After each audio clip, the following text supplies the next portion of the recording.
Hello everyone, welcome to our YouTube channel Bio Baba. आज के इस वीडियो लेक्चर में हम शुरू करने जा रहे हैं GATE XL 2017 life sciences botany PYQs।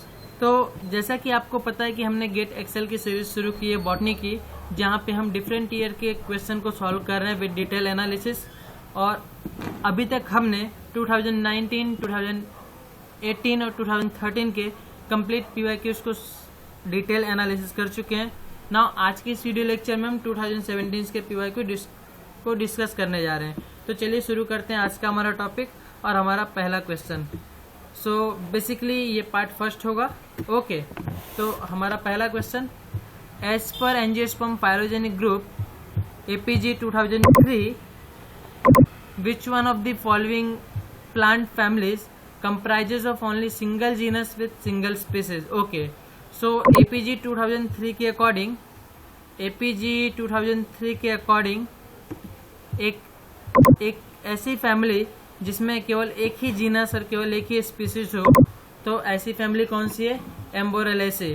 So basically आपको इसमें आंसर देखने को मिल जाएगा। आज का जो PYQ सेशन है उसमें आंसर के साथ क्वेश्चन को पुट अप दिया गया है। आंसर रहने ना रहने से कोई ज्यादा फर्क नहीं पड़ेगा, सिर्फ बेसिक बात है कि अगर आप आंसर दिया है तो आपका दिमाग पहले वहां पे चला जाएगा। बट प्रॉब्लम ये नहीं है कि आंसर दिया है कि नहीं, आपको पता है, आपने पढ़ा है तो आपको आता होगा। ओके, पॉइंट ये है कि आप सीखते क्या हैं। ओके, यहाँ तो आपकी प्रैक्टिस हो रही है तो फर्क नहीं पड़ना चाहिए कि आंसर दिया है कि नहीं दिया है। ओके, तो इसलिए यहाँ पे आंसर मैंने सभी क्वेश्चन में आंसर पहले से ही मेंशन कर रखे हैं। ओके, तो कोई नहीं, तो ये क्वेश्चन के बारे में आप सिर्फ इतना समझ सकते हैं, इसमें कुछ डिस्कस करने जैसा है नहीं। If you know the answer you will get the point, है ना, क्योंकि ये याद करने वाली चीज है, इसमें कोई कुछ समझा नहीं सकता। तो APG 2003 के अकॉर्डिंग क्या है? एम्बोरेलेसी जो है वहां पे सिंगल जीनस और सिंगल स्पीसीज है।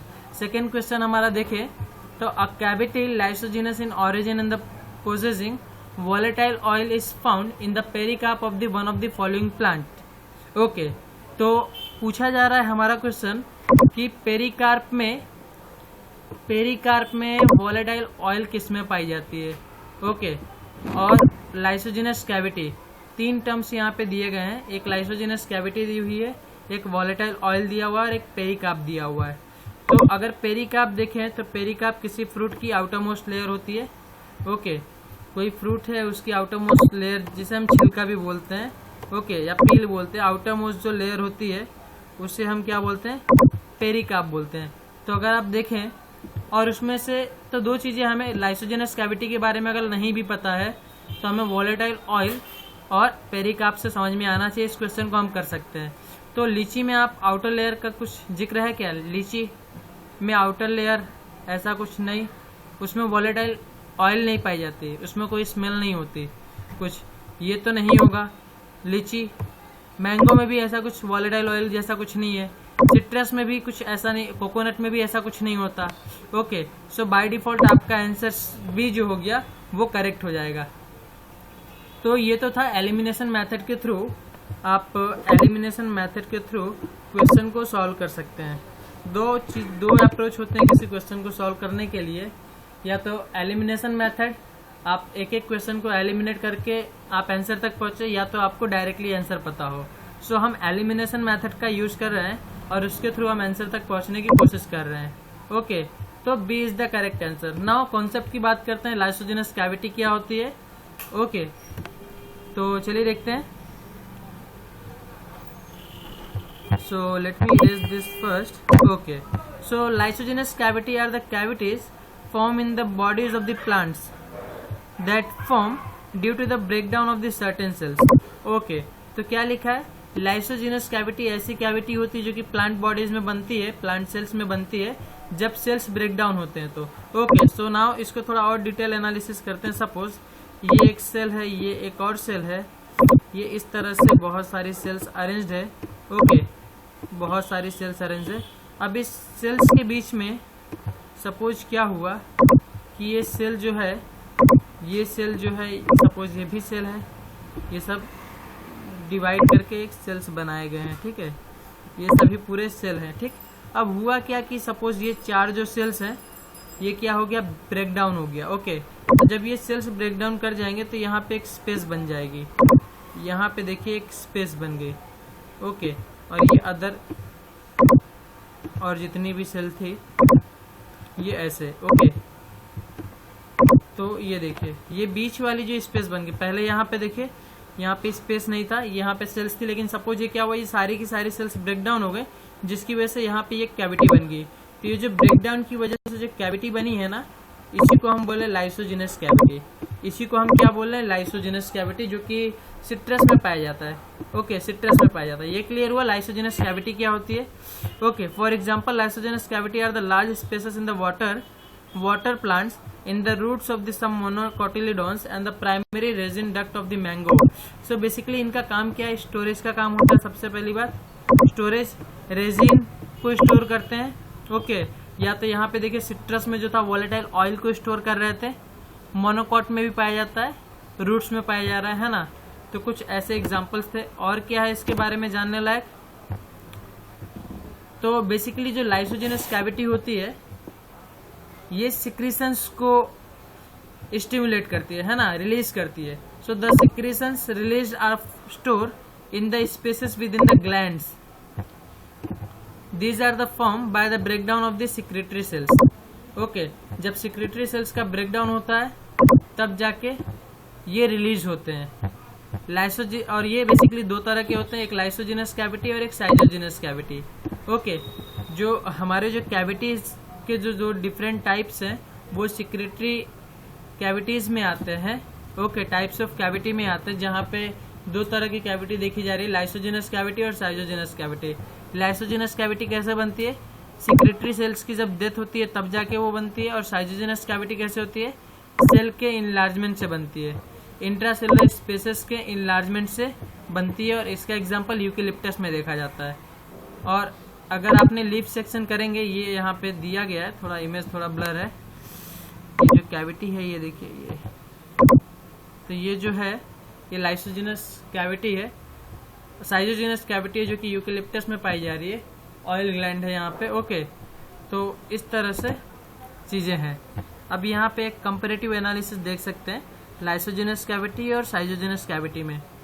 ओके, ये इंट्रासेलुलर स्पेसेस की इनलार्जमेंट हो गई, ये इंट्रासेलुलर स्पेसेस था यहाँ पे इनलार्ज हो गया, जिसकी वजह से क्या हो गया, ये देखिए यहाँ पे एक स्पेस क्रिएट हो गई जिसे हम साइटोजिनस कैविटी बोल रहे हैं। और यहाँ पे देखिए सेल्स का ब्रेकडाउन हुआ है, जिसकी वजह से एक होलो इंटैक्ट स्ट्रक्चर बन गया, इसको हम लाइसोजिनस कैविटी बोल रहे हैं। तो आई होप कि आपको लाइसोजिनस एंड साइटोजिनस कैविटी क्लियर हो गई होगी। नेक्स्ट क्वेश्चन पे बढ़ते हैं हमारे। Among the following which genetic material is naturally inherited through the maternal inheritance. Okay, maternal inheritance का जब नाम आए तो आपको एक चीज पता होना चाहिए कि मैटरनल इनहेरिटेंस जो होता है उसको साइटोप्लाज्मिक इनहेरिटेंस भी बोलते हैं। मैटरनल इनहेरिटेंस को हम साइटोप्लाज्मिक इनहेरिटेंस भी बोलते हैं। क्यों?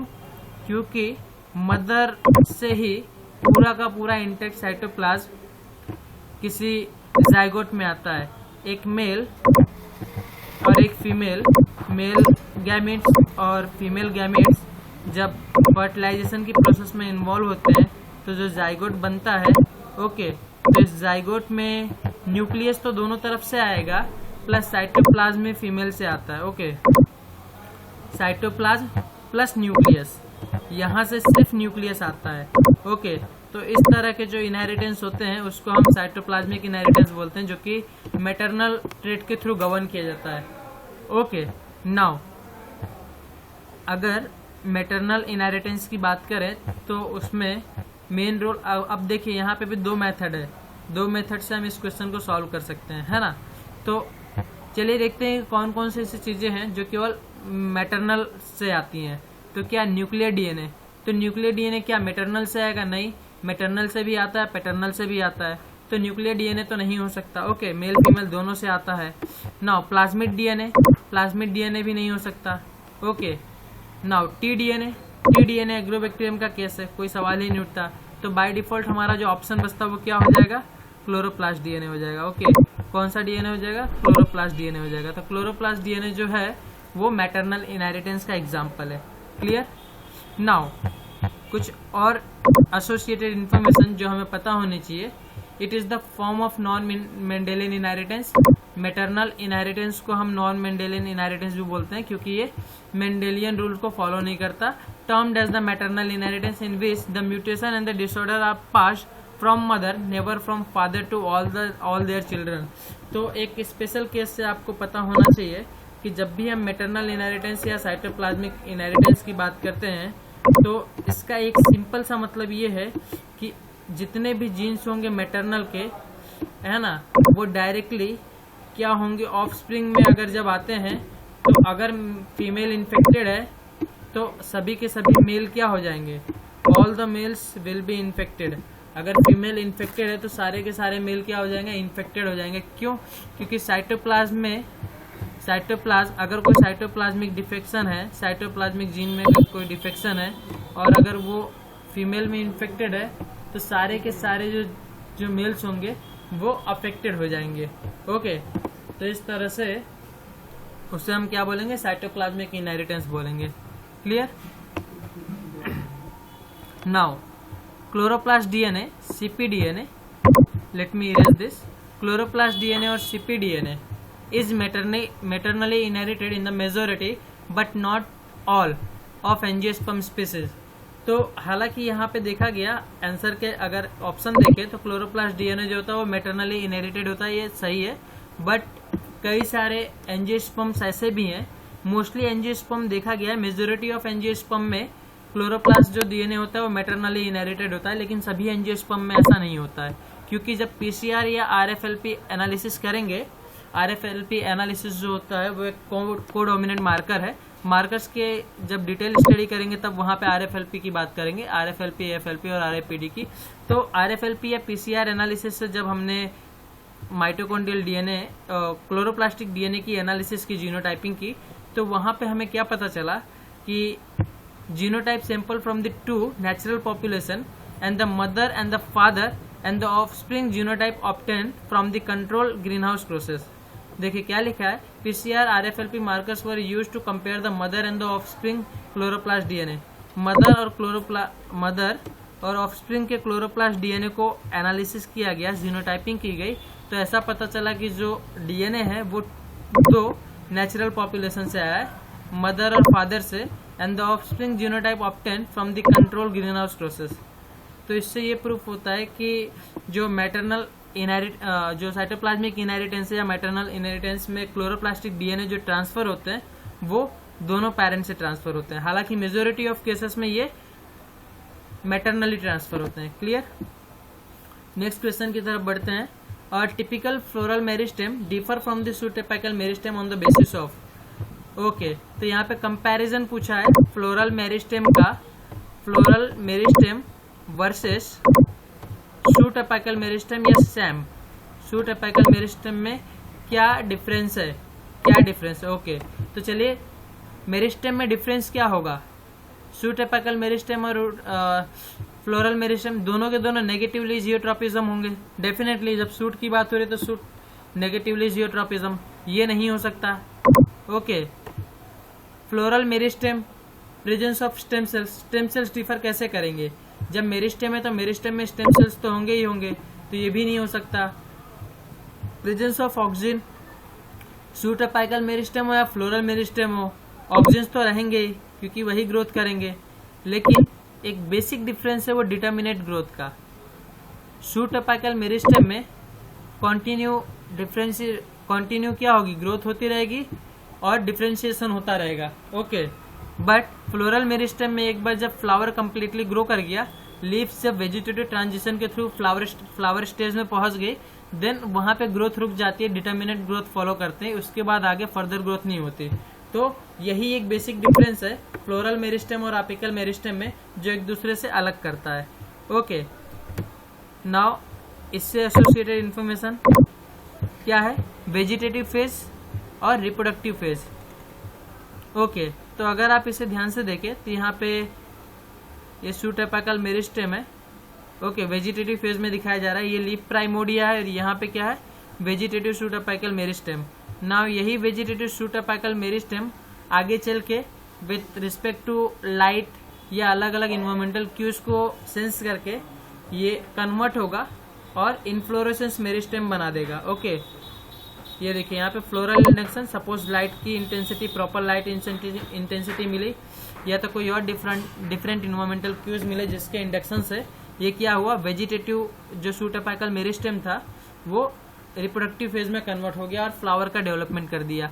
अब यहाँ पे ग्रोथ डिटर्मिनेट हो गई, अब आगे ये ग्रो नहीं कर पाएगा। तो ये एक बेसिक डिफरेंस है जो आपको पता होना चाहिए। नाउ नेक्स्ट क्वेश्चन देखते हैं, which of the following plant hormone is carotenoid cleavage product. Okay, तो ऐसा कौन सा प्लांट हार्मोन है जो कि कैरोटीनॉइड क्लीवेज से बनता है, कैरोटीनॉइड्स का क्लीवेज कराने से बनता है। तो स्ट्रिगोलैक्टोन्स जो होते हैं, स्ट्रिगोलैक्टोन्स जो होते हैं वो कैरोटीनॉइड क्लीवेज से बनते हैं। स्ट्रिगोलैक्टोन्स जो होते हैं वो कैरोटीनॉइड क्लीवेज से बनते हैं। नाउ बाकी फाइटोसल्फोकाइन, ब्रासिनोस्टेरॉइड्स, मैथिल जैस्मोनेट एंड स्ट्रिगोलैक्टोन्स। सो हमारा आंसर तो आ गया स्ट्रिगोलैक्टोन्स। नाउ फाइटोसल्फोकाइंस क्या होते हैं, ब्रासिनोस्टेरॉइड्स और मैथिल जैस्मोनेट। जैस्मोनिक एसिड आपको पता है, जैस्मोनिक एसिड। ओके, जैस्मोनिक एसिड का काम क्या है, डिफेंस में काम आता है। ओके, डिफेंस में काम आता है। ब्रासिनोस्टेरॉइड्स समवॉट ये भी वहीं से रिलेटेड है। नाउ फाइटोसल्फोकाइन क्या है, फाइटोसल्फोकाइन चलिए देखते हैं। ये एक नया हार्मोन है आई थिंक, जिसके बारे में most of the people are not aware from this hormone phytosulfokines. Most commonly we read usually auxin, cytokinin, gibberellin. Auxin, cytokinin, gibberellin, abscisic acid, brassinosteroids and strigolactones. यही जो कुछ हार्मोन्स हैं जो हम कॉमनली पढ़ते हैं। लेकिन फाइटोसल्फोकाइंस चलिए देखते हैं क्या होते हैं। Phytosulfokines are the plant hormones that belongs to growing class of the plant peptide hormone. So basically हमें फर्स्ट पॉइंट क्या याद रखना है, ये एक पेप्टाइड हार्मोन है। फाइटोसल्फोकाइन क्या है, एक पेप्टाइड हार्मोन है। It is disulfated pentapeptide. Disulfated pentapeptide होता है। क्या होता है ये, डाई सल्फेटेड पेंटापेप्टाइड मतलब 2 सल्फर ग्रुप है, सल्फेटेड ग्रुप है और पेंटापेप्टाइड है, मतलब 5 पेप्टाइड मॉलिक्यूल से बना हुआ है। डाई सल्फेटेड पेप्टापेप्टाइड, ठीक। That is important signalling molecule. और कैसे काम करता है, act as a signalling molecule. Okay, एक सिग्नलिंग मॉलिक्यूल की तरह काम करता है। ओके, प्लांट डिफेंस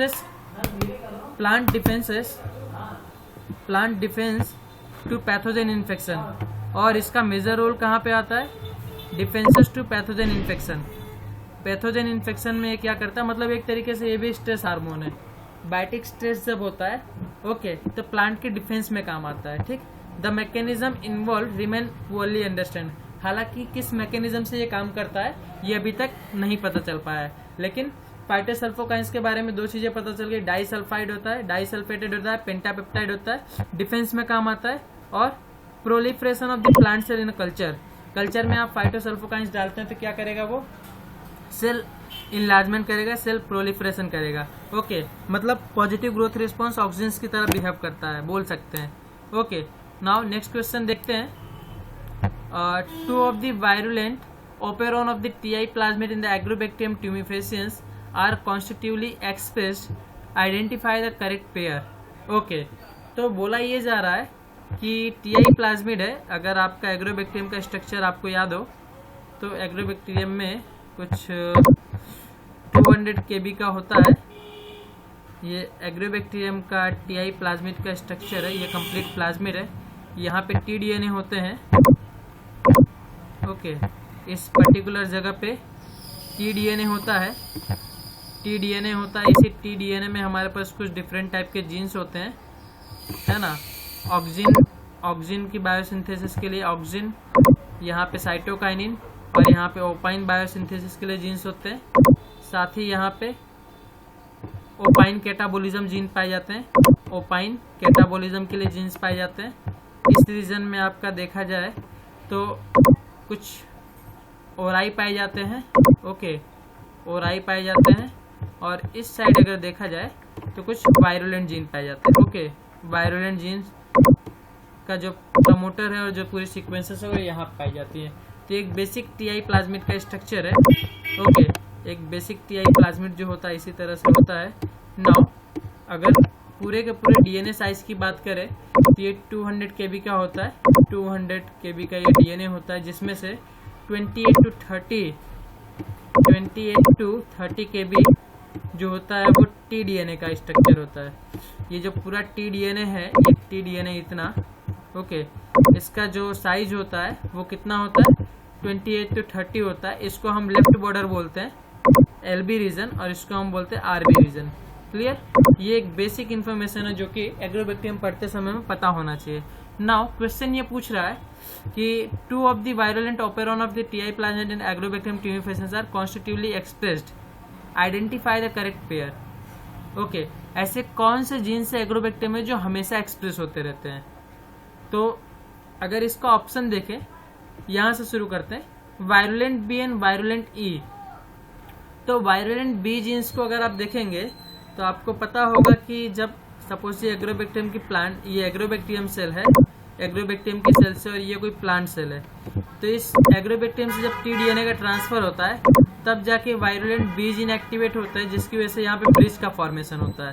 ये ब्रिज का जो फॉर्मेशन होता है, साइटोप्लाज्मिक ब्रिज का जो फॉर्मेशन होता है, ये वायरुलेंट बी के थ्रू होता है और at the time of infection ही होता है। तो ये तो नहीं होगा, इसका कॉन्स्टिट्यूटिव एक्सप्रेशन नहीं हो सकता। ठीक ना, वायरुलेंट सी और वायरुलेंट डी। वायरुलेंट डी की अगर बात करेंगे तो वायरुलेंट डी जो होता है वो डीएनए के डिस्ट्रक्शन, सिंगल स्ट्रैंड बनाने में काम आता है। ओके, जो डबल स्ट्रैंड डीएनए होता है उसको क्लीव करके सिंगल स्ट्रैंड बनाता है, जो ट्रांसफर में मदद होती है। तो वायरुलेंट डी भी कॉन्स्टिट्यूटिव एक्सप्रेस नहीं होता है। Now virulent F and virulent H, and now यहाँ पे एक और है वायरुलेंट ए और जी। तो वायरुलेंट ए और वायरुलेंट जी, तो सबसे पहले अगर आप देखें तो वायरुलेंट ए जीन एक्टिवेट होता है। वायरुलेंट ए, जब एग्रोबैक्टीरियम किसी प्लांट से फिनोलिक कंपाउंड को की सिक्रीशन को सेंस करता है तो वो वायरुलेंट ए जीन को एक्टिवेट करता है। ठीक है, कोई भी प्लांट जब एसिटोसिंगोन को सिक्रेट करेगा, एसिटोसिंगोन एक इंड्यूसर मॉलिक्यूल होता है जो कि सिक्रेट किया जाता है प्लांट के थ्रू। जब एसिटोसिंगोन कोई प्लांट सिक्रेट करता है तो इस एसिटोसिंगोन को सेंस करके वायरुलेंट ए जीन एक्टिवेट होता है एग्रोबैक्टीरियम में।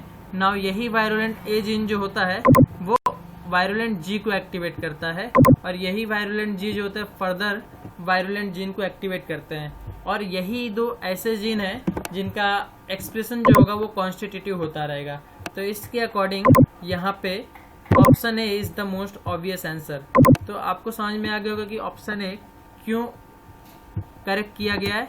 ओके, नाउ डिफरेंट टाइप के वायरुलेंट जीन्स ये रहे, virulent D1, virulent C, virulent E2।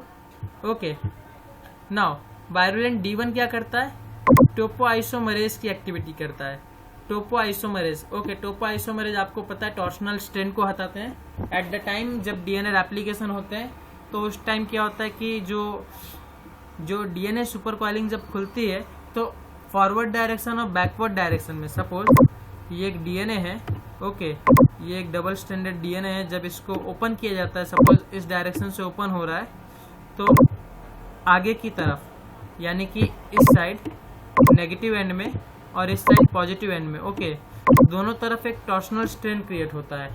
तो इस टॉर्शनल स्ट्रैंड को हटाने के लिए वायरुलेंट टोपोआइसोमरेज काम करते हैं। ठीक, तो हालांकि यहाँ पे क्या है, टोपोआइसोमरेज एक तरीके के एंडोन्यूक्लियेजेस हो सकते हैं, डीएनए हो सकते हैं जो कि डीएनए को ब्रेक डाउन करते हैं। तो इनका काम यहाँ पे क्या है, help virulent D2 to recognise and cleave within the 25 base pair border sequence. हमने क्या बोला था अभी, 25 या 28 टू 30 केबी का जो होता है वो टी डीएनए होता है।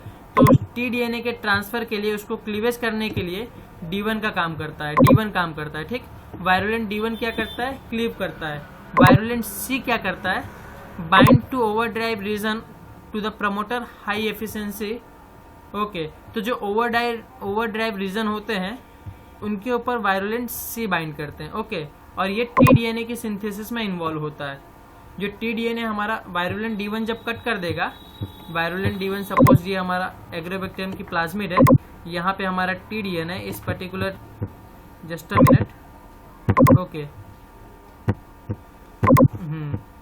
जैसे कि हमारा TDNA, तो इस TDNA को बोथ साइड से कट करके, इस TDNA को यहाँ से कट करके, यहाँ से कट करके D1 यहाँ पे कट कर देगा, D1 कट करेगा, देन वायरुलेंट C यहाँ पे बाइंड होके इसकी सिंथेसिस में आगे का रोल प्ले करेगा। अब वायरुलेंट E2 क्या करता है, bind to T strand protecting from the nucleus attack. अब ये जो सिंगल स्ट्रैंड बन गया, इसके ऊपर वायरुलेंट E बाइंड कर जाएगा, ये E बाइंड किया रहेगा, वायरुलेंट E जो होंगे वो बाइंड कर जाएंगे और उसको न्यूक्लियस एक्टिविटी से बचाएंगे। ओके, और इसी के साथ साथ क्या होता है, ये लिपिड के साथ इंटरेक्ट करते हैं जिससे कि चैनल फॉर्म हो सके in the plant membrane through which T complexes passes. Okay, तो वायरुलेंट B जो होता है वो ब्रिज बनाने का काम करता है, और वायरुलेंट E2 क्या करता है, इस पूरे के पूरे TDNA पे इसको कवर अप करके रखता है जिससे कि E जो होता है वो न्यूक्लियस एक्टिविटी को रोक सके, E जो होते हैं वो न्यूक्लियस एक्टिविटी को रोक सके और क्या करे, इसके ट्रांसफर में मदद कर पाए। ओके, ट्रांसफर में मदद कर पाए। नाउ और कौन सी चीजें हैं जो हमें समझनी चाहिए वायरुलेंट जीन्स के बारे में, वायरुलेंट जीन्स के फंक्शन और कौन कौन से जीन्स है। वायरुलेंट ए जैसा कि हमने कहा acetosyringone transports acetosyringone to the bacterium activate the virulent जी, है ना। तो सबसे पहले क्या हुआ, एसिटोस्ट्रिंगोन आया, ये एसिटोस्ट्रिंगोन आया, AS यानी एसिटोस्ट्रिंगोन। इस एसिटोस्ट्रिंगोन को सेंस कौन करता है, वायरुलेंट A करता है, A किसको एक्टिवेट करता है, G को एक्टिवेट करता है। G जो होते हैं अदर वायरुलेंट जीन को एक्टिवेट करते हैं। ओके, G जो होते हैं अदर वीर जीन्स को एक्टिवेट करते हैं, अदर वायरुलेंट जीन को एक्सप्रेस करते हैं। ओके, नाउ ये चीजें क्लियर हो गई। वायरुलेंट G जो होता है वो मेन जीन होता है जो कि सभी को एक्टिवेट करता है। D2 D1 आपको पता चल गया कि एंडोन्यूक्लियस एक्टिविटी करते हैं, DNA को कट करेंगे, सिंगल स्ट्रैंड बनाएंगे बॉर्डर सीक्वेंस से और क्या करेंगे, उसके ट्रांसफर में मदद करेंगे। ठीक, E2 जो होता है वो सिंगल स्ट्रैंड DNA के साथ बाइंड कर जाएगा, उसे प्रोटेक्ट करेगा और चैनल बनाने में मदद करेगा और उसके ट्रांसफर में मदद करेगा। E1 जो होता है वो चैपरॉन एक्टिविटी दिखाता है, मॉलिक्यूलर चैपरॉन्स। चैपरॉन्स का नाम आपने सुना होगा।